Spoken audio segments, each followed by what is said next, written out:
What's up guys, Brickhead Studios here, and today I have a Brickarms weapons pack review, and this time it is going to be the blaster weapons pack, which by most people is referred to as the Star Wars weapons pack, because that's basically what is in it.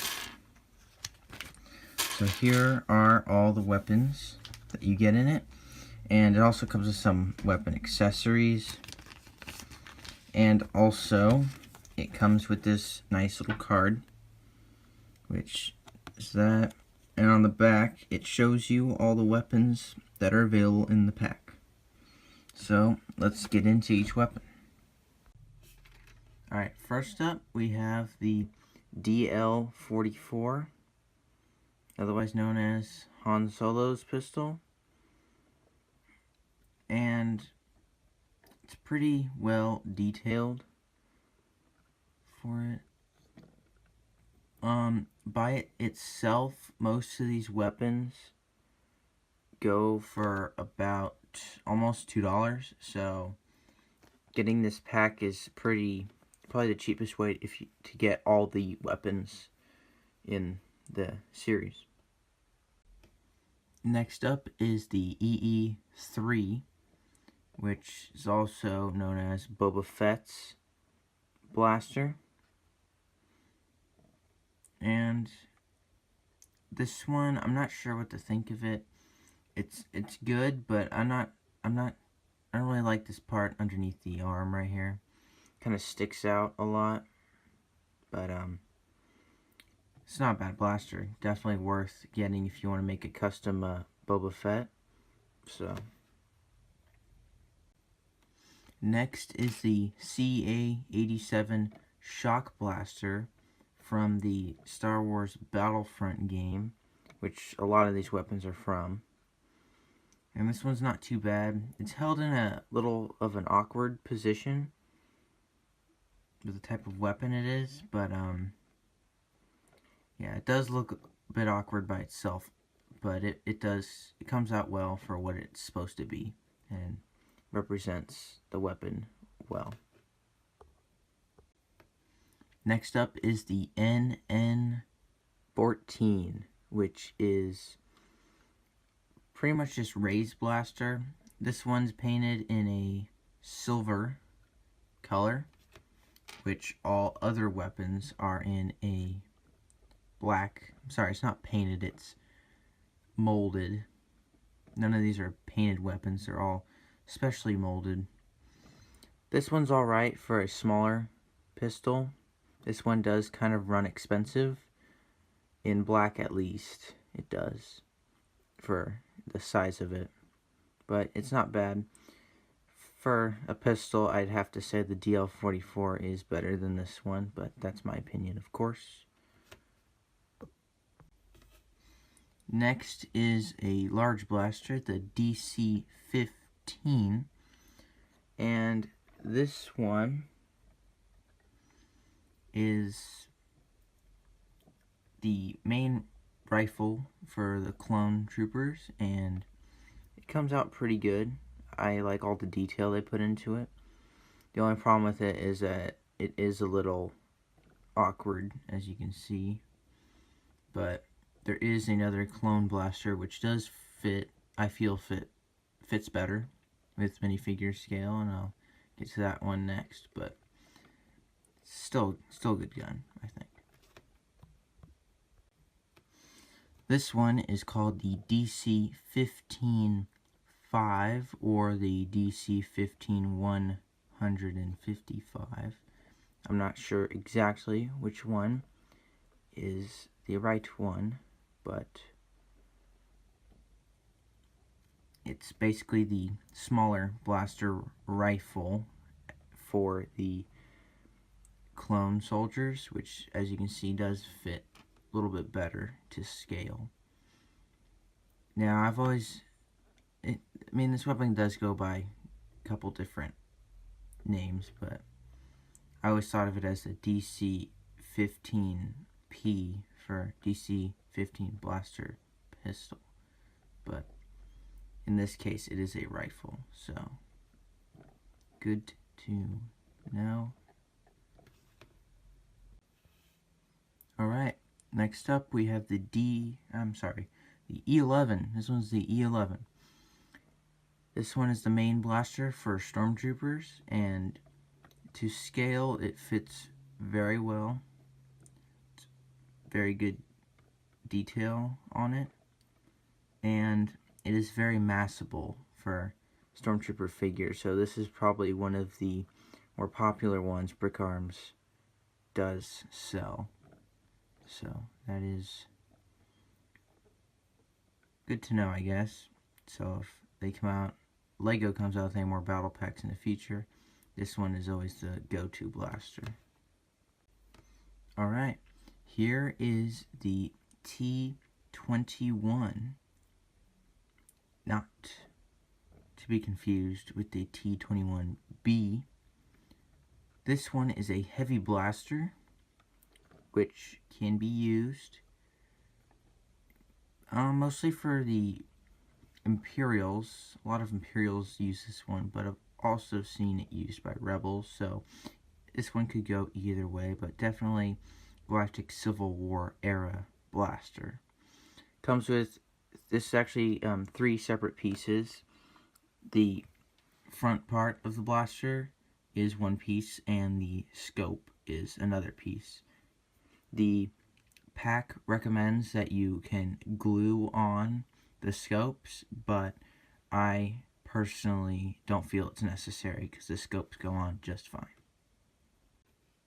Now this is the T21B, which is a targeting rifle for long range distances, good for sniping. And this one also comes in 3 parts, same 3 parts, the barrel, the scope, and then the blaster. And again, the scope goes on just fine, no need for glue. Now this blaster is known as the Foe 11C, which is very reminiscent of the E11. And it also kind of looks like the DC-15-5 a little bit. This one's used by the First Order Stormtroopers in the Force Awakens movie. And it is also very massable. Not included in this blaster pack, but available on the Brickarms website, is another version of this blaster, which is dual molded in black and white, but it does run very, very expensive, so this is probably the safer option. And next up we have the infamous DH-17, which in the Star Wars universe is an iconic Rebel blaster from Episode 4. However, to some fans who play Star Wars Battlefront, this weapon is known as a menace. Many people use this weapon very aggressively, and it can be very deadly. So, those of you massing Rebel troops, this is a must-have for them. Next up is the DLT-20A, which is a sniper rifle. This weapon is also known as the pulse cannon. It's all one mold, so no detachable scope.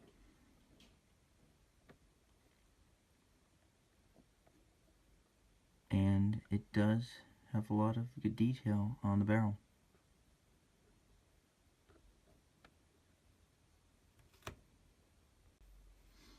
This weapon is the A280C, which is another iconic Rebel blaster.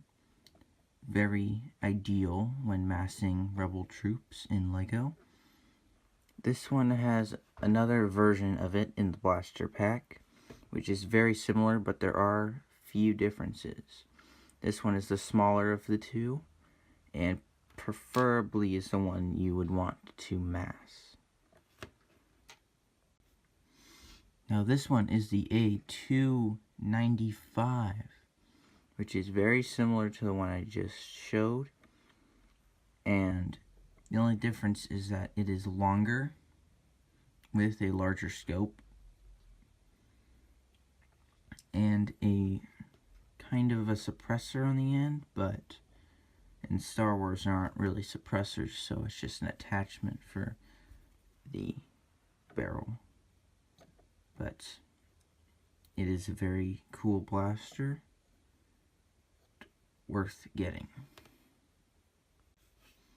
Last but not least is the bowcaster, or in this case for Brickarms they call it the bolt caster. But it is very iconic and known as Chewbacca's weapon, so also ideal for creating a custom Chewbacca minifigure. This one comes in 3 parts as well. This has the scope separate, and these little ball things that attach to the front also detach. So, very neat. So I do think overall this is a very well made pack, and for those of you watching this trying to decide whether to buy Brickarms, please do, because they are they're very much worth it. I buy them all the time. They're just super cool, and they're almost Lego quality made accessories, so they can be trusted and they are very well made. As for the blaster pack by itself, I'd have to give it an A out of, I don't know. The only thing that could possibly be wrong with this is that it doesn't give you multiples of a lot of blasters that are massable, but that at the same time is the point of the blaster pack. That's even why I got it, is to get all the different Star Wars blasters and see how they work. And this pack succeeds in that, so I very much recommend this pack, and thanks for watching, and I'll see you next time for my next Brickarms review.